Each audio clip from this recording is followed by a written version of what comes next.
Want to know what the most fantastically radical game ever is? I can tell you.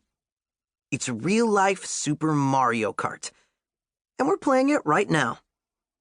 My best buddies, Quint, June, and Dirk, are racing through town in post-apocalyptic vehicles of awesomeness. Souped-up bumper cars that we call boom carts. Dirk built the boom carts, and Quint loaded them up with wicked vehicular combat coolness.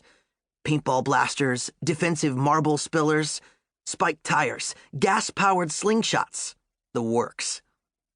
But me, Jack Sullivan, I don't need a boom cart, because I race atop my awesome monster dog, Rover. There's a reason for this game of real-life Super Mario Kart. I noticed that the energy and enthusiasm levels of my buddies were a little low.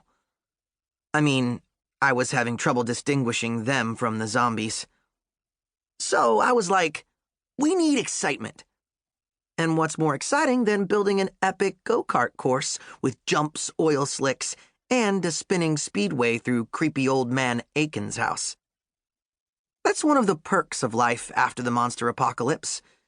You can build giant Mario Kart-style tracks through your hometown. Right now, June's winning, and I must take her out. She's claimed first place 3 races in a row. I yank my t-shirt cannon from Rover's saddlebag and... Free t-shirt for you, June! Shirt slug! Direct hit. June's cart slices around the corner, spins, then slams into the local fire station. Don't mess with the king! I shout. Rover woofs triumphantly as we stampede into first place. But I throw a glance behind me and see June's boom cart is all busted up. Crud. The idea is to win, not to knock your buddies unconscious. I know a good amount about buddies, 'cause I have the best buddies, and I'm quite sure they don't like being knocked out. I tug on Rover's reins, and he turns. June, you okay? I begin to call out. But then... Yeah, I'm okay. Okay with bending the rules to blast you! Surprise football crossbow boom! Thwack! The football knocks me clean out of Rover's saddle. I fall onto the grass. Surprise football crossbow booms are the worst. Your problem, Jack, is that you're too nice, June teases. You don't have that competitive spirit like me. She's about to speed ahead when something insane happens. And I don't use the term insane lightly, since pretty much everything that happens during the monster apocalypse could be classified as insane or, at the very minimum, pretty much bonkers bananas. We hear a voice. A human voice. I can't make out the words, but the voice is coming from inside the fire station. We've seen or heard 0 other humans since the monster apocalypse began. So, like I said, yeah, insane. June and I are instantly hurrying to the station and pressing our ears to the red metal door. We hear the voice again. June looks at me, eyes bulging. Confirmed.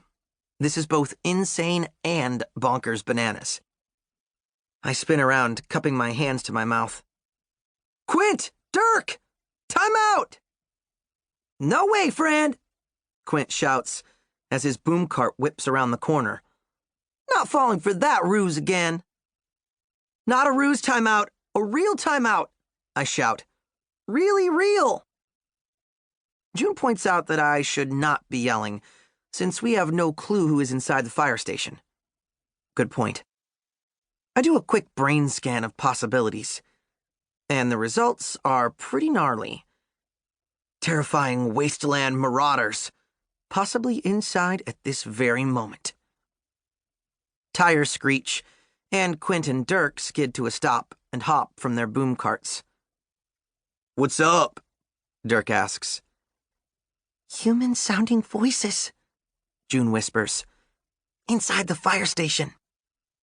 We've never investigated the fire station, Quint says. I am quite curious. Of course you're curious, I say. We haven't heard a single other human voice in months. We've heard monster voices, but those are all, deep and monstery. The only human voices we've heard are our own. And your voice is all nasally, Jack. Indeed, quite nasally. Wait, what? My voice is nasally? Really? Suddenly, my mind is in a whole different place, thinking about how I had no idea my voice was nasally. And could that possibly explain years of difficulty making friends?